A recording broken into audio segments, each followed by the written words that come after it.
मु जोस्ना मु आपण मानकु स्वागत करूची फोकस प्लस को। आज आम आसी पहुंची कटक बालीसाही स्थित गादी गोसाई मठरे एटिकर परिवेश आउ रज महोत्सव जो रज संक्रांति रही कमिटी तरफ रही स्पेशल भजन कीर्तन रही झील मान डोली लगी आउ गोटे मु देखा आपण मानकु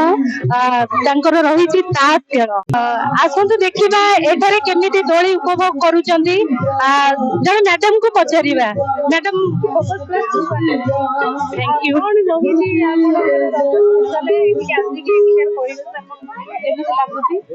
केमिति कोन पालन करूचंदी रज जाओ एत बड़ ये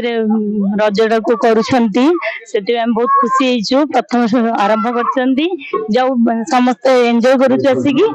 आ जाओ हम परंपरा को बजाय रखिसंती आ समस्त आसीकी भलो। अच्छा आज रज संक्रांति कोन स्पेशल पोड़ पिठा हेची आ स्पेशल तो रज पोड़ पिठा ना सेति रज पोड़ पिठा हेची इडली मटर तरकारी और मीठा आंब रज पान खाइछु हाँ रज पान स्पेशल मो आंध्र प्रदेश रही मो एनजीसी चाकरी करसी एंजॉय करने बहुत एंजॉय करने 3-4 स्पेशल रज मई आपण हाँ स्पेशल मो रज पई आसी एंजॉय करने बहुत मजा लगुची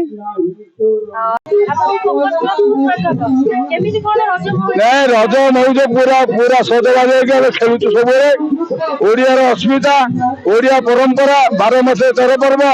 आउ 4 द्वार खोलीगला जगन्नाथ भल से दर्शन होची सब बढ़िया बढ़िया सब ये 5 वर्ष कटो किसी असुविधा नहीं आमे तांको पाखरु प्रतिक्रिया नेलु ओडिशार गण पर्व होची गोटे रज